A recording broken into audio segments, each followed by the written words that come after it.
Fala galera, beleza? Estou aqui hoje para falar sobre o período pré-colonial.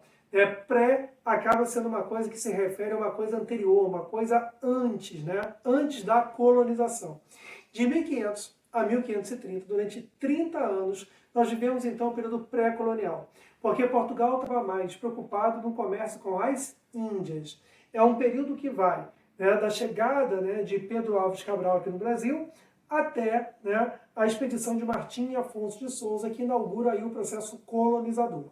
Então, nesses 30 primeiros anos, o principal, podemos falar assim, documento da história do Brasil foi o quê? Foi a Carta de Pero Vaz de Caminha, que eu coloquei aqui um pedaço para vocês, né? Um documento que é tão importante na história do Brasil.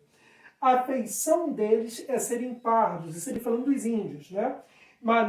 Maneira de avermelhados, de bons rostos e bons narizes. Isso ele descrevendo aí a população indígena.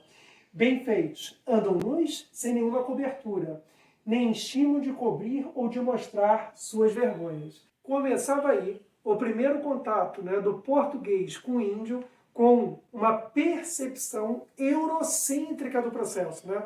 Onde você tem o europeu já se achando superior ao índio e também um caso de estranhamento cultural aí entre portugueses e índios. Vamos lá, galera!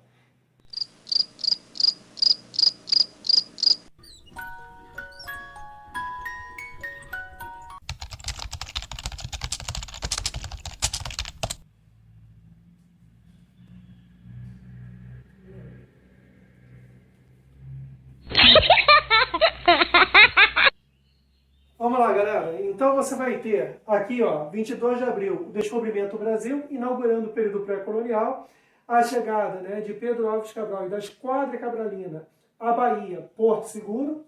Você vai ter o primeiro contato centro-amistoso entre índios e portugueses, apesar do estranhamento cultural que eu falei para vocês. E do europeu achar que sua cultura é superior, né? O chamado etnocentrismo, eurocentrismo. E esse português que se achou superior, né, já celebrou logo uma missa, né? O Frei Dom Henrique vai celebrar uma missa, onde o português vai tentar colocar a sua cultura, colocar a sua religião, né, em primeiro plano. Aqui você tem um quadro, né, que é a primeira missa de Vitor Meireles, né? Esse quadro da primeira missa de Vitor Meireles, ele é um clássico, né, que mostra aqui como mais ou menos teria sido a primeira missa. Só que não. Preste atenção no que eu vou falar para você. O Vitor Meireles está fazendo esse quadro pelo menos 300 anos depois da primeira missa. Então, na verdade, isso é a representação da imaginação do autor, do pintor. Na verdade, o Vitor Meireles ele faz um quadro, inclusive é onde ele retrata os índios, né, com uma certa, vamos dizer assim, importância, dentro de um período que já vai estar ali no século XIX, onde você vai ter o romantismo, né, aquela ideia do índio como herói nacional. Então toma muito cuidado que quadros, né, como por exemplo de Vitor Meireles, ele não retrata a realidade, sim a representação do pintor sobre o evento histórico, que tem a ver com o que ele vive naquele momento. E aí, presta atenção aqui, a Carta de Pero Vaz de Caminha, primeiro documento da história do Brasil, literatura informativa, é um relatório, onde ele exalta a natureza, você vê uma característica aí do naturalismo, né, na carta, a ênfase, a catequese dos nativos, que é um contexto, né, religioso, então a ênfase de catequizar essas almas, ainda, né, o documento com características renascentistas. É muito importante você lembrar que um documento feito em 1500, como a Carta de Pero Vaz de Caminha, faz parte do contexto do renascimento, do humanismo e renascimento, que era o que estava dominando ali o plano cultural na Europa. E aqui, ó, as expedições exploratórias e guarda-costas. O que foi isso? Portugal manda expedições para cá para ver se ele encontrava ouro. Né? Ó, vamos ver se a gente encontra ouro, ver se a gente encontra prata. É o famoso mercantilismo português, né? A ideia de metalismo. Mas não encontraram de início.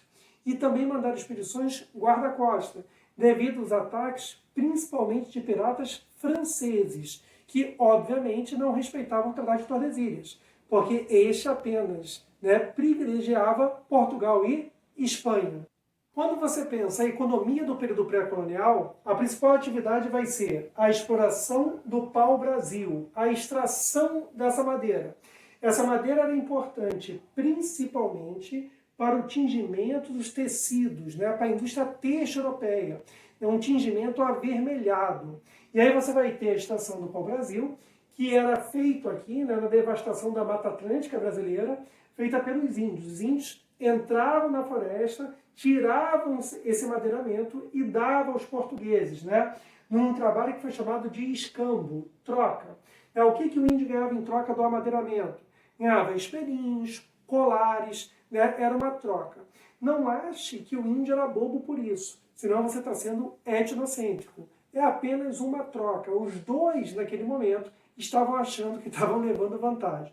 Segundo ponto, feitorias.